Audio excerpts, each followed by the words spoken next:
आंचल खेड़ कयो दा आंचल खेड़ कयो।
छा था कयो।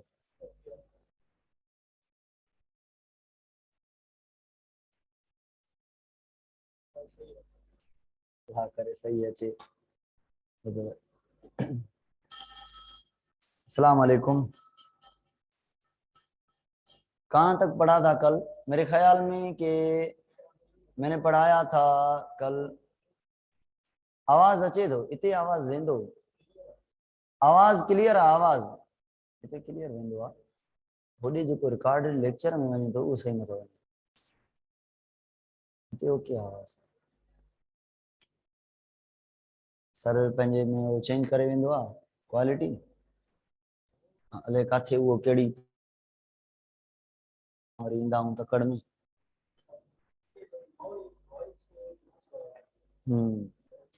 कल शायद हमने पढ़ा था सेकेंडरी स्ट्रक्चर तक या टर्शरी स्ट्रक्चर तक।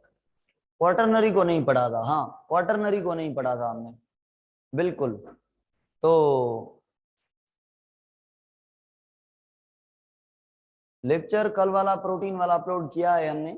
दुआ एकेडमी के नाम से यूट्यूब चैनल है, वहां पे अपलोड किया है। मैंने अपने चैनल पे नहीं किया अपलोड, वहां पे अपलोड किया है दुआ एकेडमी के चैनल पे।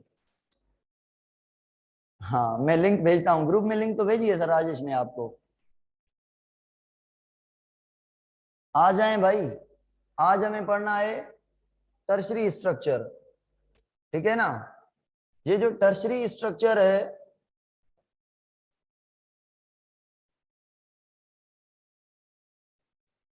तो क्वार्टरनरी पढ़नी है। टर्शरी पढ़ी थी हमने, टर्शरी के बारे में पढ़ा था हमने कि जो टर्शरी स्ट्रक्चर है वो एंजाइम्स हैं, ग्लोब्यूलर हैं, आयोनिक बॉन्डिंग होगी, हाइड्रोजन बॉन्डिंग होगी, डाइसल्फाइड बॉन्डिंग भी होगी। उसके अलावा उसके अलावा और कौन सी बॉन्डिंग होगी? टर्शरी स्ट्रक्चर में हमने पढ़ा था कि हाइड्रोजन पेप्टाइड बॉन्डिंग होगी, हाइड्रोजन बॉन्डिंग होगी, और उसके अलावा आयोनिक बॉन्डिंग होगी, हाइड्रोफोबिक इंटरेक्शन होंगे। कौन बताएगा हाइड्रोफोबिक इंटरेक्शन क्यों होंगे? भाई बताएं। एहसान जी फीस ना है पूरी थियल, शायद इन जे करे एडमिट न कयो अथऊं। ऐं सर वारा छॾे विया आहिनि, इहे इनखे एडमिट न कयो अथऊं। त मां कंहिंखे एडमिट न कंदुमि जंहिंजी फीस न मिलियल हूंदी। ठीकु आहे न। कल्ह मां तव्हांखे ॿुधायो हुयो फीस जे लाइ। सर वारनि चई छॾियो आहे, सर वारनि लिंक बि चेंज कई आहे। ऐं उन खां अलावा जंहिंजी फीस पे न आहे उन्हनि खे असां एड नथा करे सघूं न।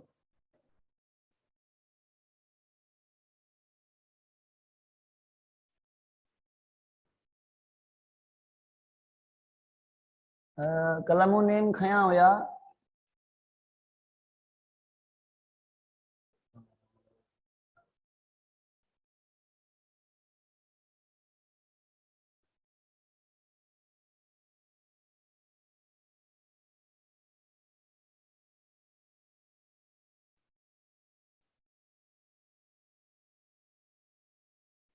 बिल्कुल ओके। अभी आज हमें पढ़नी है क्वार्टरनरी स्ट्रक्चर, ठीक है ना।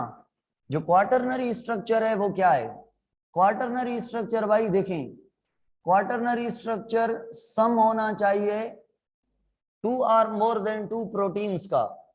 दो या दो से ज्यादा प्रोटीन्स हों, वो मिलकर एक ही होकर काम करें, दो या दो से ज्यादा प्रोटीन हो, दो या दो से ज्यादा पॉलीपेप्टाइड चेन्स हो, वो मिलकर एक ही होकर काम करें तो उस प्रोटीन को, उस सम ऑफ ऑल प्रोटीन को हम कहेंगे क्वाटरनरी प्रोटीन। ये जो क्वाटरनरी प्रोटीन है, हमें आपको पता है हेमोग्लोबिन में एक अल्फा चेन है, दूसरी भी अल्फा है और एक बीटा है, दूसरी भी बीटा है, यानी दो अल्फा दो बीटा। कितनी हो गई? ये 4 पॉलीपेप्टाइड चेन हो गई। ये 4 पॉलीपेप्टाइड चेन है और इनके पास आयरन अटैच हुआ है, आयरन अटैच हुआ है, एक एक 4 आयरन के मॉलिक्यूल। ये जो आयरन वाला पोर्शन है इन प्रोटीन के साथ, इसको हम कहते हैं हीम। हीम का मतलब है आयरन। और बाकी ये अल्फा और ये दो बीटा, ये पॉलीपेप्टाइड चेन्स हैं। और ये चेन्स कौन सी प्रोटीन है? ये ग्लोबिन प्रोटीन है, ग्लोबुलर प्रोटीन है, इसीलिए हम इसको कहते हैं हीमोग्लोबिन या हीमोग्लोबिन। हीमोग्लोबिन जो प्रोटीन है वो क्वाटरनरी प्रोटीन में आ रही है। क्यों? कौन बताएगा क्यों हीमोग्लोबिन क्वाटरनरी है? टर्शरी क्यों नहीं? इसकी तो टर्शरी स्ट्रक्चर है, इसकी भी टर्शरी स्ट्रक्चर है, इसकी भी टर्शरी स्ट्रक्चर है, इसकी भी टर्शरी स्ट्रक्चर है, क्योंकि ये सारी मिलके काम कर रही हैं, ये सारी मिलके काम कर रही हैं। इसीलिए हमने इनको कहा ये क्वाटरनरी स्ट्रक्चर है। ठीक, तो ये क्वाटरनरी दो किस्म की होगी। एक क्वाटरनरी को हम कहेंगे होमोजीनस और एक को कहेंगे हेट्रोजीनस। होमोजीनस उसे कहेंगे जो एक ही टाइप के स्ट्रक्चर से बनी हो, यानी 3 हो, 4 हो, 5 प्रोटीन के पॉलीपेप्टाइड हो, चारों ही टर्शरी हो, तो ये होमोजीनस क्वाटरनरी प्रोटीन। अगर ऐसा हो, एक टर्शरी हो, एक प्राइमरी हो और एक सेकेंडरी हो, ये मुख्तलिफ किस्म की प्रोटीन्स मिल गई on the basis of A structure. Secondary भी आ गई, प्राइमरी भी आ गई, टर्शरी भी आ गई, तो ऐसी क्वाटरनरी को हम क्या कहेंगे? Heterogeneous nature of quaternary protein. तो हेमोग्लोबिन हमारे पास जो है वो कौन सी प्रोटीन है? होमोजीनस है, हेट्रोजीनस है? चारों ही जो है वो कौन सी हैं? टर्शरी हैं। होमोजीनस हो गई, होमोजीनस चारों ही टर्शरी हैं। एक अल्फा चेन में भाई 141 अमाइनो एसिड है और दूसरी में भी 141, और जो बीटा है उसमें 146 146 जो अमाइनो एसिड है एक एक में। अगर चारों के अमाइनो एसिड को मिला लें, चारों के अमाइनो एसिड को मिला लें तो टोटल हो जाएंगे 574 अमाइनो एसिड। 574 अमाइनो एसिड है हेमोग्लोबिन में और 4 आयरन के मॉलिक्यूल हैं। हेमोग्लोबिन ट्रांसपोर्टर प्रोटीन है, ऑक्सीजन और कार्बन डाइऑक्साइड को ट्रांसपोर्ट करती है। अभी सुनिए जरा गौर से, हेमोग्लोबिन की स्ट्रक्चर कैसी है? ऐसी है, फूली हुई है, क्वाटरनरी ग्लोब्यूलर शेप है। ये भी ग्लोब्यूलर है, टर्शरी से बनी हुई है तो ग्लोब्यूलर है। तो भाई ये कहां पे प्रेजेंट होगी हेमोग्लोबिन? आप कहेंगे सर आरबीसी में। अभी ये आरबीसी की शेप बनाई है मैंने आपके सामने, ये भी आरबीसी की शेप बनाई है मैंने आपके सामने। ये जो शेप है ना आरबीसी की, ये मैंने निकाली है ऊपर से। फंटा की टाफी नहीं होती, गाड़ी का टायर होता है जो, ऐसी होती है आरबीसी, डिस्क टाइप होती है। अगर आरबीसी को साइड से देखें ना, इधर से या यहां से काट कर साइड से देखें तो आरबीसी ऐसी नजर आएगी। ये साइड व्यू है, ये साइड व्यू, ये यहां से कॉनकेव, यहां से भी कॉनकेव, दोनों साइड से कॉनकेव, तो बाय कॉनकेव हो गई। बाय कॉनकेव स्ट्रक्चर है आरबीसी की, या इसे डम्बेल स्ट्रक्चर कहते हैं, डिस्क शेप भी कहते हैं, डम्बेल बाय कॉनकेव भी आरबीसी को कहते हैं। भाई ये जो फूली हुई है ना आरबीसी, ये इसलिए फूली हुई है क्योंकि इसमें भरी हुई है क्या? इसमें क्या भरी हुई है? Globular protein, haemoglobin. अगर हेमोग्लोबिन प्रोटीन जो ऐसी फूली हुई है, ऐसे फूली हुई है, ये ऐसे हो जाए, ऐसे धागे के जैसी हो जाए फाइबर, ये जो ग्लोब्यूलर ऐसे प्रोटीन है ये ऐसी हो जाए, तो क्या ये सेल ऐसे फूला रहेगा? नहीं ना, नहीं ना, ये अपनी शेप चेंज कर देगा, सिकुड़ जाएगा। फ्लैसिड हो जाएगा, श्रिंक हो जाएगा सेल।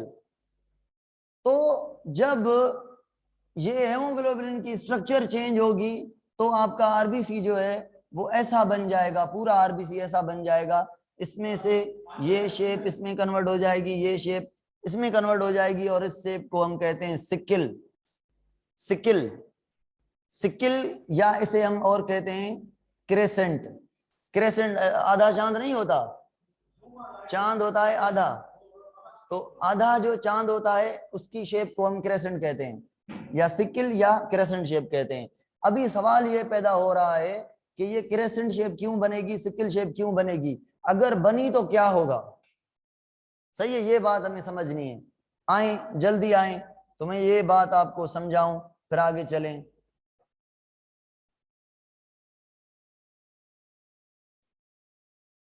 भाई बात सुने, बात कुछ यूं है, बात कुछ यूं है कि हमारे जो हेमोग्लोबिन का मालिक्यूल है, हेमोग्लोबिन का जो मालिक्यूल है उसके अंदर अल्फा चेन है और बीटा चेन है। दो अल्फा हैं, दो बीटा हैं। एक अल्फा में 141, दूसरी में भी 141, 146, इसमें भी 146, यानी टोटल हमारे अमाइनो एसिड हो गए 574। अभी जो बीटा चेन है ना, कितनी है बीटा चेन बताएं, बीटा चेन कितनी है? 2। क्या अल्फा चेन और बीटा चेन का जीन सेम होगा? कौन बताएगा कमेंट में, अल्फा और बीटा का जीन सेम है? नहीं, अगर सेम होता तो एक ही जितने अमाइनो एसिड होते ना भाई, जीन सेम नहीं है। तो इसका जो जीन है, इसके जीन में हुई है म्यूटेशन। म्यूटेशन हुई है, हमने पढ़ा था कि code is the sequence of DNA. DNA से बनता है क्या? आरएनए, और आरएनए की सीक्वेंस को क्या कहते हैं? कोडान। याद है ना, एमआरएनए की सीक्वेंस को कोडान कहते हैं। कोड भी 3 न्यूक्लियोटाइड होते हैं, कोडान भी 3 न्यूक्लियोटाइड होते हैं, और कोडान से बनता है अमाइनो एसिड। अमाइनो एसिड यानी बनती है प्रोटीन। डीएनए से आरएनए, आरएनए से प्रोटीन। डीएनए के 3 न्यूक्लियोटाइड को मिलाकर कोड कहेंगे, आरएनए के 3 को मिलाकर कोडान कहेंगे, और एक एक अमाइनो एसिड के लिए वो कोडान यानी कोड रिस्पॉन्सिबल होगा। ये बात सभी को पता है आपको। अभी बात कुछ यूं है कि ये जो 146 अमाइनो एसिड है बीटा चेन में, इनमें से जो 6th अमाइनो एसिड है ना, वो अमाइनो एसिड है ग्लूटामिक एसिड। ग्लूटामिक एसिड या ग्लूटामेट, ग्लूटामिक एसिड या ग्लूटामेट 6 नंबर अमाइनो एसिड। ये जो ग्लूटामिक एसिड है, इनके 2 काम हैं, एक ऑक्सीजन और कार्बन डाइऑक्साइड को ट्रांसपोर्ट करना, दूसरा आरबीसी को शेप देना। The most important function both, ठीक है ना। दोनों काम है किसके? ग्लूटामिक एसिड के। ये जो शेप है ना ग्लोबुलिन प्रोटीन की, ये जो शेप है ग्लोबुलिन प्रोटीन की, हेमोग्लोबिन की, टर्शरी, बीटा की, अल्फा की, because of the glutamic acid है। अगर ग्लूटामिक एसिड निकल गया तो ये शेप ऐसे हो जाएगी, ये फाइब्रस हो जाएगी, ग्लोबुलर से यूं फाइब्रस हो जाएगी। तो अगर मैं कहूं जो कोड है वो इंफॉर्मेशन रखता है कोडान के लिए, और कोडान इंफॉर्मेशन रख रहा है ग्लूटामिक एसिड यानी 6th नंबर अमाइनो एसिड के लिए, और 6th कोड में म्यूटेशन आई है, चेंज आई है 6th कोड में, तो कोडान 6th सही नहीं बनेगा, तो अमाइनो एसिड भी सही नहीं बनेगा। ग्लूटामिक एसिड की जगह कोई और अमाइनो एसिड आ जाएगा, और उस अमाइनो एसिड का नाम है valine. Valine amino acid. Valine amino acid किसकी जगह पे आ गया? Glutamic acid. अब ग्लूटामिक एसिड नहीं रहा तो आरबीसी की हेमोग्लोबिन कार्बन डाइऑक्साइड को भी कैरी नहीं करेगी, ऑक्सीजन को भी कैरी नहीं करेगी, और आरबीसी के अंदर जो हेमोग्लोबिन की शेप है वो भी टूट जाएगी। जब शेप टूट जाएगी तो ये सारी हेमोग्लोबिन ऐसे फाइबर टाइप हो जाएगी। जब फाइबर टाइप एक हेमोग्लोबिन हो जाएगी तो सारी ऐसे हो जाएंगी ना। जब सारी हेमोग्लोबिन टूट के बिखर कर धागे की जैसे हो जाएंगी तो हमारी आरबीसी भी जो ऐसी थी डिस्क टाइप या साइड व्यू से देखें तो ऐसी थी, ये इन दोनों शेप से कन्वर्ट होकर वेलाइन के आने से ये हमारी आरबीसी हो जाएगी ऐसी क्रेसेंट। ठीक है, ऐसे क्रेसेंट शेप सिकल शेप बन जाएगी आरबीसी। तो ये स्ट्रक्चर गई, ये स्ट्रक्चर गई due to the change in glutamic acid और ग्लूटामेट। सही है।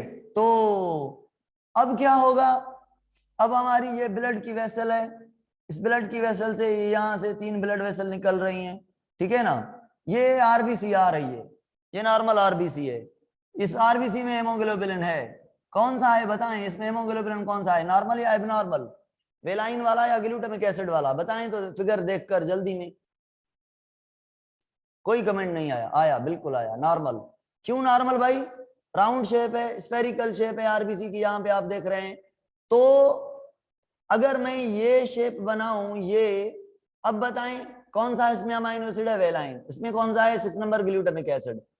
अगर ये आरबीसी आए नॉर्मल वाली जिसमें म्यूटेशन नहीं हुई, चेंज नहीं हुई, ये जो आरबीसी है वो नॉर्मली क्रॉस कर जाएगी, नॉर्मली क्रॉस कर जाएगी किससे, ये जो आरबीसी है वो नॉर्मली क्रॉस कर जाएगी ऑल ब्लड वेसल से, जो भी ब्लड वेसल है ऑल से क्रॉस कर जाएगी। अगर ये आरबीसी आई ना क्रेसेंट शेप वाली, ये ऐसी ऐसी जो आरबीसी आई ना, तो इसके फंसने के चांस हैं, इसके फंसने के चांस हैं। सपोज करें ये यहाँ पे आ गई, यहाँ पे आकर यहाँ से ऐसे फंस गई, ऐसे फंस गई, ऐसे ऊपर से ऊपर, ऊपर से ऊपर इकट्ठे हो गई, इकट्ठे हो गई, तो ये ब्लड की वेसल 1 या 2 ब्लॉक हो जाएंगी। जब ब्लड वेसल ब्लॉक हो जाएंगी भाई, तो यहाँ पे ब्लड नहीं जाएगी, यहाँ पे ब्लड नहीं जाएगी। ये जो ऑर्गन है आपका यहाँ का ऑर्गन ब्लड सप्लाई से महरूम हो जाएगा। जब ब्लड सप्लाई से महरूम हो जाएगा तो इसमें पेन क्रिएट होगा, पेन होने के बाद ये काम करना छोड़ेगी आहिस्ता आहिस्ता, ये ऑर्गन पैरालाइज हो जाएगा, आपका ऑर्गन खत्म। इस बीमारी को हम नाम देते हैं क्या, इस बीमारी को हम नाम देते हैं, इस बीमारी को हम नाम देते हैं sickle cell anaemia. Sickle cell anaemia का मतलब क्या है, सिकल का मतलब है क्रेसेंट शेप बनाना, ऐसी शेप बनाना। कौन बना रहा है, सेल बना रहा है, कौन सा सेल, आरबीसी। एनीमिया का मतलब है ऑक्सीजन की कमी। तो जब ग्लूटामिक एसिड चला जाएगा, वेलिन आ जाएगा, बताएं मुझे ऑक्सीजन डिफिशियंसी नहीं होगी क्या सेल्स को, आदमी लंबी लंबी ब्रीथ नहीं करेगा लाइक दैट, क्यों, क्योंकि ऑक्सीजन सप्लाई कम हो गई, आरबीसी ऑक्सीजन कैरी नहीं कर रही। एक डब्ल्यूबीसी, एक आरबीसी के अंदर जो हेमोग्लोबिन है, एक हेमोग्लोबिन 4 ऑक्सीजन कैरी करती है, 4, एक हेमोग्लोबिन, एक अल्फा चेन से, एक दूसरी अल्फा से, एक बीटा से, एक दूसरी बीटा से। जब सिकल सेल एनीमिया हो जाएगी तो ऑक्सीजन डिफिशियंसी हो जाएगी, सेल सफर करेंगे, ऑक्सीजन की कमी महसूस होगी पूरी बॉडी को। तो इस बीमारी को हमने सिकल सेल एनीमिया कहा। कौन बताएगा मुझे ये हेरिडिटी डिजीज है या नहीं, ये पेरेंट से ऑफ स्प्रिंग तक ट्रांसफर होगी या नहीं, कौन मुझे बताएगा। नहीं, सिद्धांत कह रहा है नहीं, बाकी सभी कह रहे हैं हेरिडिटी है। भाई म्यूटेशन हुई है, जो म्यूटेशन है वो एक चेंज है, अगर म्यूटेशन की वजह से कोड चेंज हो गया है तो लाजमी अमाइनो एसिड उस बच्चे के बॉडी के अंदर ग्लूटामिक एसिड नहीं बनेगा, वेलाइन बनेगा। मुझे बताएं, यहाँ पे बताएं, ये जो सिकल सेल एनीमिया डिजीज है ना, ये ऑटोसोमल डिजीज है, ऑटोसोमल, जिसकी इंटर पड़ी है वो समझ रहे होंगे, जेनेटिक डिजीज है, जेनेटिक में ऑटोसोमल। अभी मुझे बताएं कैरियर कौन होगा, मेल या फीमेल या दोनों, मेल कैरियर होगा या फीमेल कैरियर होगी या दोनों कैरियर होंगे, बताएं जल्दी कमेंट में, मैं देख रहा हूं कमेंट। बोथ, क्यों बोथ भाई, फीमेल, फीमेल क्यों, निमरता क्यों फीमेल, आंचल क्यों फीमेल, ऑटोसोमल है, दोनों के इक्वल चांस हैं। और रिसेसिव है, ये तो आप समझ गए होंगे, कैरियर बन रही है मतलब रिसेसिव है। रिसेसिव मतलब जो, अगर मैं आपसे सवाल पूछूं, अगर मुझ में सिकल सेल एनीमिया की डिजीज नहीं, इसका मतलब मेरी बॉडी के अंदर ग्लूटामिक एसिड है या वेलाइन है, हेमोग्लोबिन में ग्लूटामिक एसिड है, जीन म्यूटेंट है या नॉर्मल है, म्यूटेंट मतलब एबनॉर्मल, जीन म्यूटेंट है या नॉर्मल है, नॉर्मल है। अगर म्यूटेंट होता, अगर अच्छा ये म्यूटेशन अल्फा चेन में नहीं है, ये ओनली बीटा चेन के ग्लूटामिक एसिड में चेंज है। अगर भी अल्फा वाले जीन में चेंज होती तो अल्फा वाले ग्लूटामिक एसिड भी चेंज होते, मगर अल्फा वाले रिमेन देयर। ठीक है ना? ओके, आ जाए भाई, आगे चलते हैं। ये आपकी सिकल सेल एनीमिया वाली कंडीशन हो गई, जो कि आपको दी गई है प्रोटीन के अंदर थोड़ी। बाकी आप क्रोमोसोम्स एंड डीएनए में भी इसका डिस्कस सुनेंगे बहुत सारा। ठीक है ना? आ जाएं आगे, हम चलते हैं। आगे चलने से पहले आपको ये कुछ चीज़ें दिखाऊं मैं। ये भाई चीज़ें मैंने ड्रा की हैं आपके लिए, ये मैं पढ़ के दिखाता हूँ आपको। मुझे गौर से सुनते जाएं, समझाते जाएं कि ये चीज़ें सही हैं। प्राइमरी स्ट्रक्चर में अमाइनो एसिड लीनियर होंगे और अमाइनो एसिड की सीक्वेंस आसानी से कर सकते हैं, लीनियर होंगे। Composed of peptide bond formed between amino acid, sulphide bond भी होगा ओनली इंसुलिन में। ठीक है? फॉर्म्ड ड्यूरिंग ट्रांसलेशन, राइबोसोम पर बनती है। Involve in post transitional modification, इसमें बनने के बाद चेंजिंग होगी, मतलब ये सेकेंडरी में चेंज हो सकती है, क्वार्टरनरी में चेंज हो सकती है, टर्सरी में चेंज हो सकती है। पोस्ट ट्रांजिशनल मतलब बनने के बाद इसमें चेंज हो सकती है। ठीक है ना?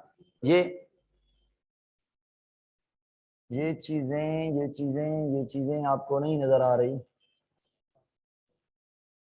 अभी नजर आ रही हैं? अभी समझ आ रही हैं?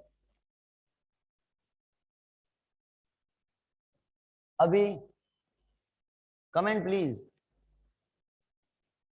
ओके, ये जो है ना, ये प्राइमरी सेकेंडरी और टर्शरी का मैंने डिफरेंस लिखा है, ये मैं आपको पढ़ा रहा हूं। छोड़ें बस, स्लाइड को छोड़ें, स्लाइड को छोड़ें आप, ये मैं आपको ऐसे वर्बली पढ़ा रहा हूं।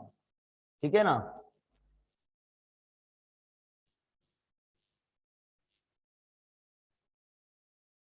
ये किसकी स्ट्रक्चर है? इंसुलिन की। यहाँ पे भाई कुछ चीजें आपको लर्न करनी है। टाइम के हिसाब से मैं चल रहा हूँ, टाइम साथ नहीं दे रहा, ज्यादा भागता जा रहा है। Classification of protein on the basis of shape and structure, shape और स्ट्रक्चर के बुनियाद पे प्रोटीन के जो हैं वो स्ट्रक्चर और शेप के बुनियाद पे प्रोटीन के टाइप क्लासिफाई की गई है। दो टाइप्स में, फाइब्रस एंड ग्लोबुलर प्रोटीन। आप मुझे बताएं, ये वही बात हो गई जो मैंने वहां पे लिखी थी। फाइब्रस प्रोटीन कौन सी होगी, सेकेंडरी या टर्शरी या क्वार्टरनरी? सेकेंडरी। टर्शरी और क्वार्टरनरी क्या होंगी? ग्लोबुलर होंगी, फाइब्रस होंगी। ग्लोबुलर मतलब ग्लोब टाइप, तो ग्लोबुलर कौन सी होंगी? टर्शरी और क्वार्टरनरी। गौर से सुनिए, ग्लोबुलर कौन सी होंगी? ग्लोबुलर की बता रहा हूं। आपके सारे एंजाइम ग्लोबुलर प्रोटीन टर्शरी हैं। आपके सारे एंटीजन जो हैं ग्लोबुलर प्रोटीन, आपके सारे एंटीबॉडी ग्लोबुलर प्रोटीन, आपके सारे बॉडी के अंदर जो रिसेप्टर्स हैं वो ग्लोबुलर प्रोटीन, आपके सारे जो चैनल्स हैं प्रोटीन सेल मेम्ब्रेन पर, जो ट्रांस मेम्ब्रेन है, ट्रांस मेम्ब्रेन सेल मेम्ब्रेन पर, सही है, ये सारे आपके हो गए। आपके जो सेल मेम्ब्रेन पर या कहाँ भी कैरियर्स हैं, ये सारे आपके हो गए ग्लोबुलर प्रोटीन। सही है? Transport protein, haemoglobin, globular protein. Secondary जो प्रोटीन है ना आपकी, सेकेंडरी प्रोटीन की यहाँ पे लिस्ट बना रहा हूं मैं। ठीक है? सेकेंडरी प्रोटीन में आप कोलाजन को ले लें, कोलाजन आपकी फाइब्रस हो गई। केराटिन को ले लें, केराटिन आपकी फाइब्रस हो गई। और उसके बाद एक्टिन को ले लें, एक्टिन आपकी फाइब्रस हो गई। मायोसिन को ले लें, मायोसिन आपकी फाइब्रस हो गई। उसके अलावा वो जो फाइब्रिनोजन है आपकी, फाइब्रिनोजन कौन बताएगा? फाइब्रिनोजन का क्या काम है? क्लॉटिंग करना, याद आ गया, क्लॉटिंग करना काम है। उसके अलावा थ्रोम्बिन नाम की एक प्रोटीन होती है, थ्रोम्बिन, वो भी क्लॉटिंग करवाती है। ये सारी भाई, ये सारी आपकी फाइब्रस प्रोटीन है, सेकेंडरी में आती है। सही? सही हो गया। ग्लोबुलर कौन सी है, फाइब्रस कौन सी है? एग्जांपल याद किए आपने।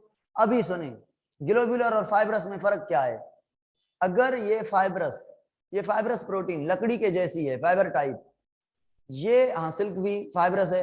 अगर ये प्रोटीन नॉन इलास्टिक हो, मतलब इसमें मूवमेंट नहीं हो, ये बड़ा नुकसान है हमारे लिए। ये ब्लड में कहीं भी फंस सकती है, कहीं भी रुकावट दे सकती है। इसीलिए जो भी फाइब्रस प्रोटीन है, इनको क्या होना चाहिए? इलास्टिक होना चाहिए, फ्लेक्सिबल होना चाहिए। बाकी जो ग्लोबुलर है, जो ग्लोबुलर प्रोटीन है वो कंडेंस होकर ऐसे ग्लोब टाइप बनी है, बाल के जैसी हैं, बाले से पानी से चलता जाएगा, ब्लड से चलता जाएगा, ये कहीं भी क्लॉट नहीं बना सकती। तो जो ग्लोबुलर प्रोटीन है वो रिजिड है, इनएलास्टिक है, जो फाइब्रस हैं वो इलास्टिक हैं। क्यों? रीजन समझा क्यों इलास्टिक है? मैं यहाँ पे पढ़ रहा हूँ, पढ़ के बता रहा हूँ आपको। अच्छा और मुझे बताएं, सॉल्यूबल कौन सी होगी, इनसॉल्यूबल कौन सी होगी? ये खुली हुई है, इसको डिसॉल्व होने का खतरा है, इसीलिए ये इनसॉल्यूबल होगी, फाइब्रस। इलास्टिक होगी, लचक होगी फाइब्रस में, मगर इनसॉल्यूबल होगी, क्रिस्टलाइन कभी भी नहीं होगी, नॉन क्रिस्टलाइन फॉर्म में होगी। देखिए मैं पढ़ रहा हूं फाइब्रस को, फाइब्रस प्रोटीन है, फाइबर या filament like shape, therefore they exist in the secondary structure, ये पता है आपको। ड्यूरिंग फंक्शन, ये भी पता है आपको। इनसॉल्यूबल होगी, एक्वस मीडियम में, इलास्टिक इन नेचर होगी, ठीक है। ग्लोबुलर प्रोटीन को पढ़ें, इसके अपोजिट होगी, स्पाइरल होगी, ग्लोबुलर ग्लोबुल टाइप होगी, टर्शरी और क्वार्टरनरी इसमें आ गई। Therefore they exist in tertiary and quaternary structure, ये मैंने पढ़ा लिया है। ड्यूरिंग देयर फंक्शन, ठीक है।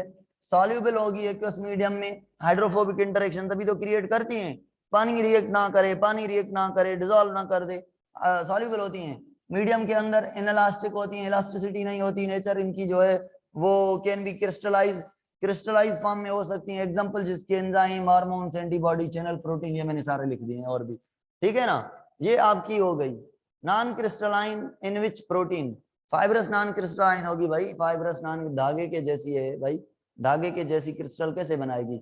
ये क्रिस्टल बनाएगी ना, ये कोलाइड बनाएगी ना, ग्लोबुलर कोलाइड बनाएगी ना, ग्रेन्यूल। जरड आ जाएंगे सिंधी में चाहूं, ठीक है ना। यहां तक आपकी बात हो गई क्लियर। आगे चलते हैं,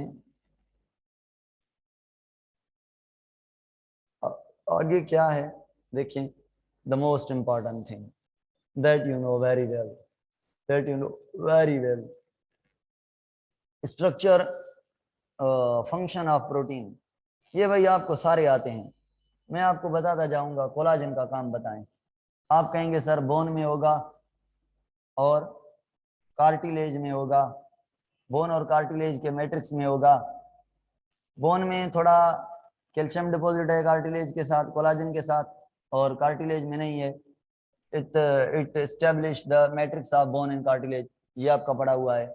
इलास्टिन आपका कहाँ पे होगा? लिगामेंट पे होगा और टेंडन पे होगा। Elastin provide support for the connective tissue such as tendon and ligament. Ligament का पता है और टेंडन का, लिगामेंट और टेंडन का, आपकी जो हड्डियां हैं, एक हड्डी दूसरी हड्डी से जुड़ी हुई है, इसके ऊपर रस्से बंधे हुए हैं, धागे बंधे हुए हैं। ये जो धागे हैं ये हड्डियों के पैरेलल, जॉइंट के पैरेलल, इन्हें हम लिगामेंट कहते हैं। ये फ्लेक्सिबल होते हैं, फिलामेंटस प्रोटीन के बने होते हैं, ठीक है ना। और इलास्टिन, अच्छा इलास्टिन भी फाइब्रस है आपकी, इलास्टिन भी फाइब्रस है, ठीक है ना, ये भी याद रख लें।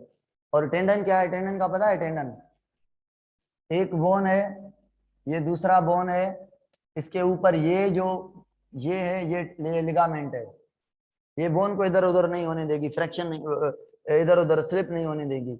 और ये सपोज करें मसल है, इस मसल की चोटी यहाँ पे हड्डी पे अटैच है, ये मसल की बॉडी है, फिर ये चोटी, ये जो चोटी है, टिप है, इस टिप को हम टेंडन कहते हैं, इस टिप को हम टेंडन कहते हैं। इंसर्शन ओरिजिन में पढ़ाऊंगा आपको बाद में।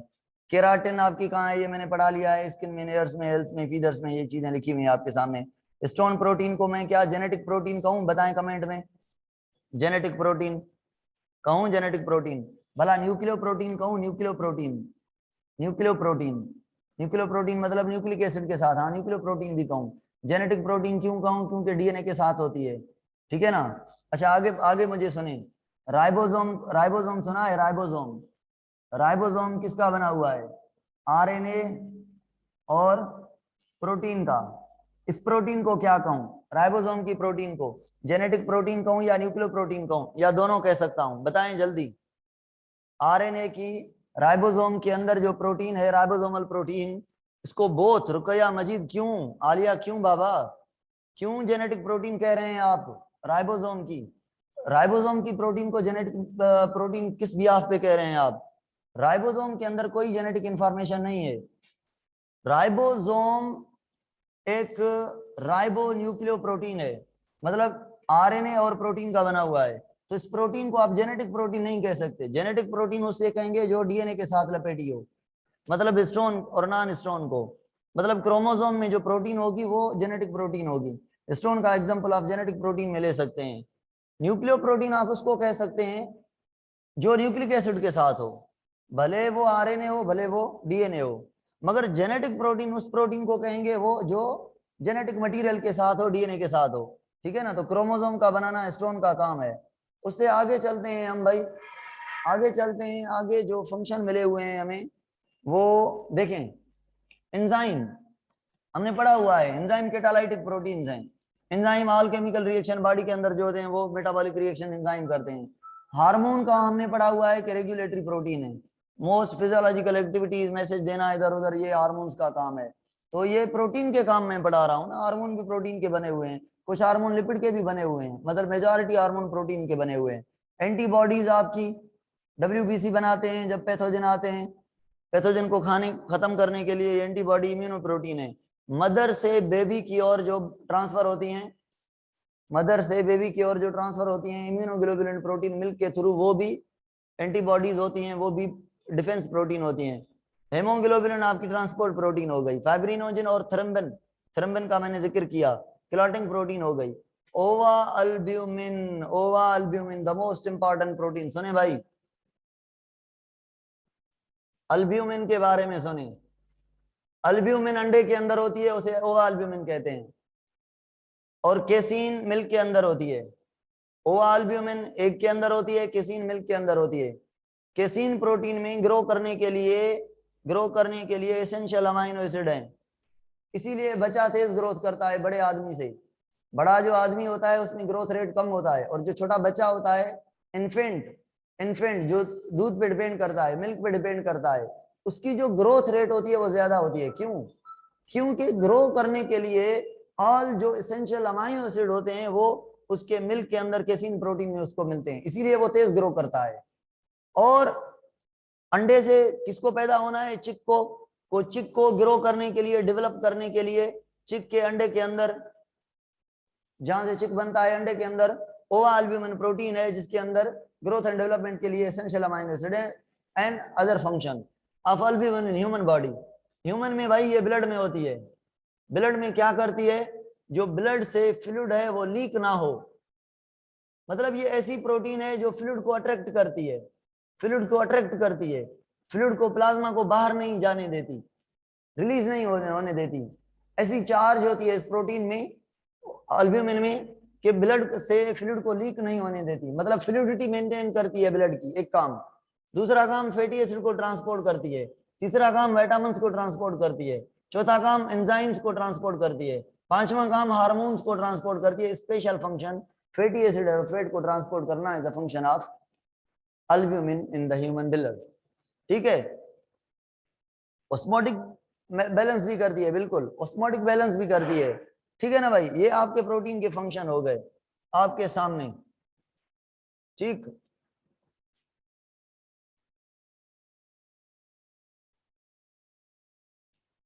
अभी आपका यहाँ पे मेरे ख्याल में प्रोटीन पूरा हुआ। ये दोबारा मैंने फंक्शन लिखे हुए हैं, थोड़ा मैं रिपीट कर रहा हूँ इन फंक्शंस को। Transport protein albumin, albumin transport करता है